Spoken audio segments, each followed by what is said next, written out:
If you're looking to learn the foundations of spirituality, if you're a beginner in all things spiritual, then this is the video for you.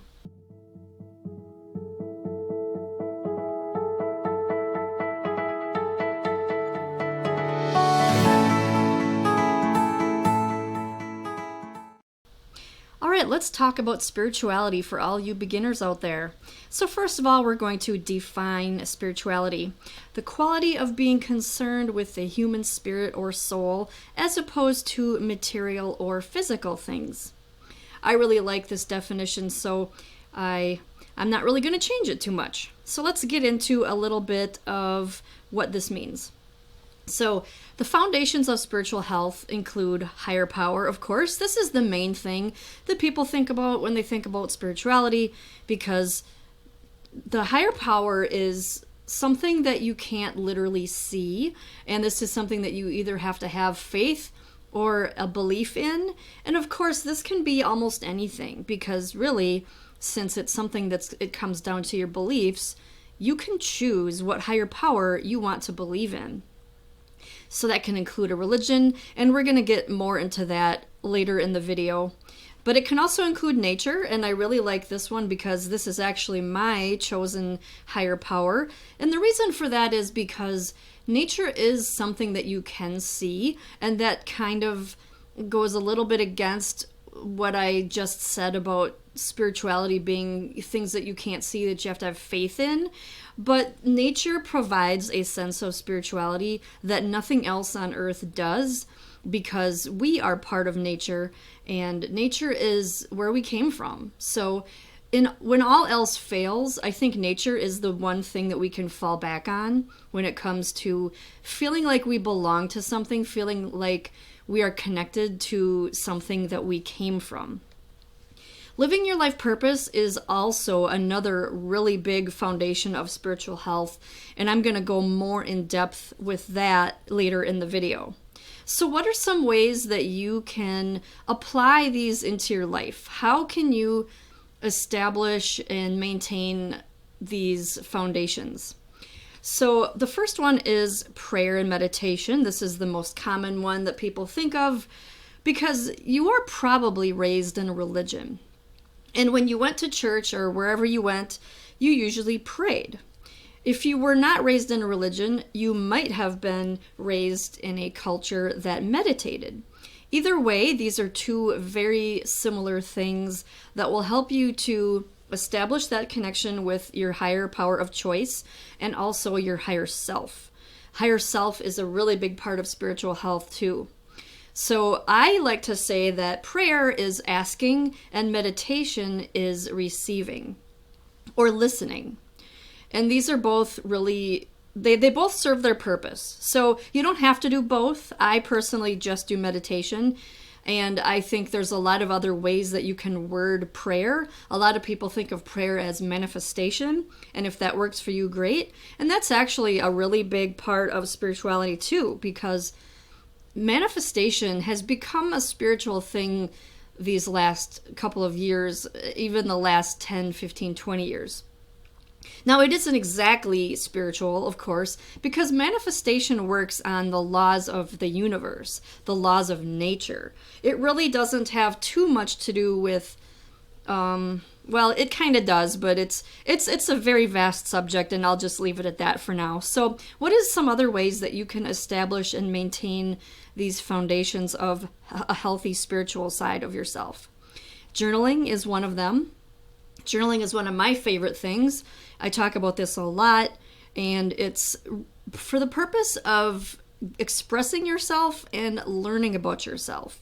And a huge part of spirituality is connecting with your authentic, true self. And journaling is one of the best, absolute best ways that you can do that, because it's the only time that you're really getting to know yourself alone. You're not being inundated by opinions and news and mainstream ideas and indoctrination and brainwashing. It's really just the only time you have to yourself where you can get to know yourself, and that's why journaling is so crucial. Not only for that, but also for mental health reasons. which is another reason, there's dozens of reasons why I think journaling is so amazing. So the next one is shadow work and trauma healing. And this is something that I have not actually talked too much about. If you've been following this channel or my blog or anything that I do, I might have mentioned this a few times in passing, but I'm learning just how important this is. And why is this important for spiritual health? Because, like I said, spirituality is learning to become your authentic self of who you really are as a soul. And that includes accepting the parts of you that the world has not accepted. And that's basically what shadow work is. And trauma healing comes down to your energy, your emotional energy particularly, which is stored in your body and also will affect your life because it's a subconscious thing. So spirituality, as you're learning, it really encompasses a lot of things. So personal growth and awakening is another way that you can establish and maintain your spiritual health. So these two things are kind of the same because really awakening is the process of growing and awakening and evolving. These are all basically another way of saying that you are learning who you are and becoming more of who you are. So the next part of this video, I'm going to go through some quotes that these are actually from my spiritual health workbook. So the first one is, spirituality is achieving inner peace in your soul through the connection to your higher power of choice. This is just a great way to sum it up because really what we're all after is inner peace. And this is something that draws people to spirituality because people think of spiritual people as being peaceful people. They meditate a lot, they're easygoing, they're friendly, they're all for world peace. And of course, world peace begins inside everybody. So inner peace is something that we should all be striving for. And the way that we do that is to establish this connection to the higher power of choice and ourselves.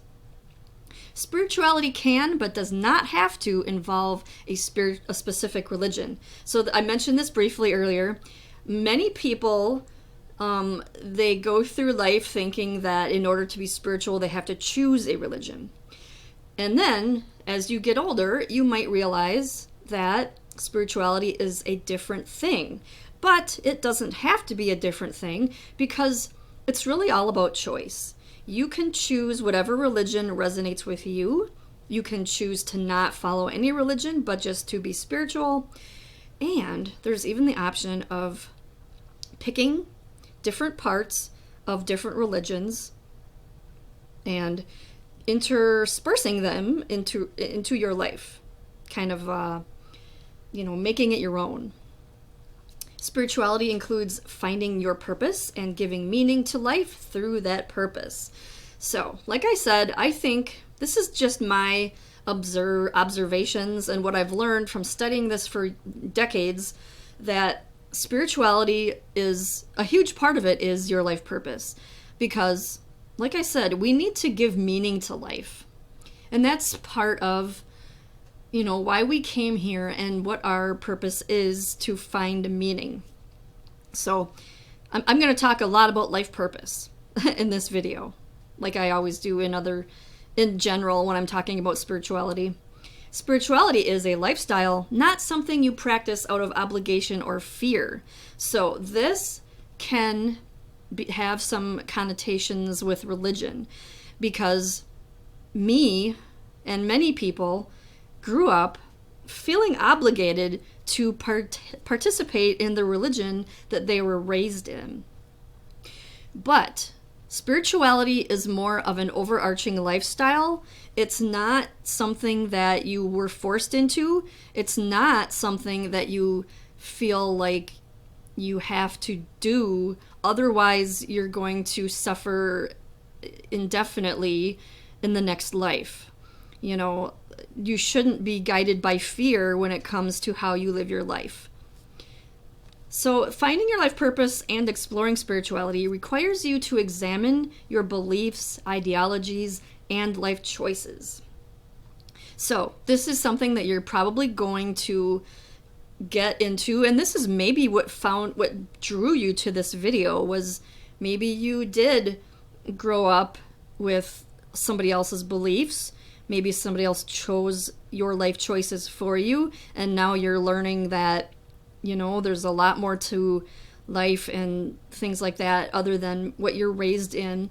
And exploring spirituality is a sign that you are growing and evolving. If you want to examine your beliefs, your ideologies, your morals, your life choices, all of those things, that's a great sign. That's obviously what we came here for, to grow, to evolve. Finding your inner peace and life purpose requires connecting to your higher self and following your heart. So you're probably noticing that a lot of these kind of overlap and come around full circle to the other aspects. So inner peace comes from finding your life purpose. Finding your life purpose comes from connecting to your higher self and following your heart. It's all a big circle. It all feeds on itself. It is enlightening to discover new spiritual teachers, but important to remember to think for yourself and be your own guru. I mention this a lot because this is a trap many people fall into when they first learn about spirituality. They find all these amazing spiritual teachers, which is great. I am not at all saying there's anything wrong with that. In fact, that's a good thing. But it's also important to have a little trust in yourself and who you're becoming. And the whole purpose, really, of spiritual teachers is to guide you. They're not to brainwash you or to turn you into a mini version of them. So I don't like the word worship when it comes to spiritual teachers, and I don't think that you should, think that these people are infallible or that, anything like that. It's really all about them being mentors. And this can be even people in your life. A parent or a grandparent could even be a spiritual teacher. They don't have to be, gurus that have a following of 1 million people or whatever. Connecting to nature is crucial to develop your spirituality, since humans are physical matter, just like nature, that has been infused with spirit. So, I'm going to get a little deep here. Everything that exists in the universe is vibrating with energy. And energy and spirit are the same thing in some senses. Spirit is what moves you. Spirit is what you are at an essence, what your soul is. And everything in nature is always changing. You will notice, well, you're not going to notice because this happens over such a long period of time, hundreds of thousands of years, that Earth changes. Rocks change. They don't stay rocks forever. They never used to be rocks. Things like that you think are always going to be there forever, that isn't the way that the Earth is. So this is basically spirituality and energy expressing itself through physical matter that has manifested physically. And that's what we are as well. And this is why I personally think that nature it's my chosen path to connecting to a higher power. But that doesn't mean that you have to honor nature in the way I am. You can just respect it and at least acknowledge that we are nature. And it's very palpable. Is that the right word? You can feel what a difference nature does to you physiologically, physically, mentally, spiritually, and emotionally. Nature will heal you in so many ways, and this is why I trust it, and this is why I just love talking about nature. So establishing that connection to nature is crucial. The journey to spiritual awakening includes practicing activities such as meditation, yoga, treating your body correctly, and journaling. So before I get into what those mean, I want to first say there are a lot of people out there that say you're not really spiritual just because you do these things. And that is true. You can do these things, but on a superficial, shallow level for the wrong reasons, for your ego, so that you can walk around and say, I have all these yoga accessories and I journal and meditate every day. Do you? You know, that coming from that place is coming from the ego, and that's a judgmental place. Now, having said that, these are tools that you can use to help you to achieve your spiritual awakening and improve your spiritual health, but that doesn't guarantee that you're going to even proceed on your journey. So, like, there's probably a lot of people out there that do all these things, but yet they haven't done all of their trauma healing or shadow work. They might be doing it on the surface, like I said, to impress people, to fit in. So make sure that when you're doing these things, you're doing them with the right intention. So that being said, if you are on the right path and you really do want to do these things, these are great tools to help you on your spiritual awakening journey. They're not the only tools, they're just a few that I decided to add in this here. So I did mention meditation and journaling earlier as ways that you can connect and establish this connection. There's a lot of ways, and I do go further into that in other videos and other information.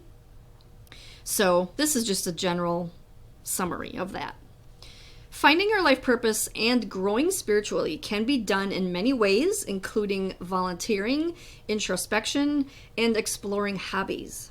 So this kind of goes along with the last thing I said, where these are just a few of the ways that you can find your life purpose and grow spiritually. So it's all about spiritual growth, really. There are many pieces to the puzzle of spiritual growth.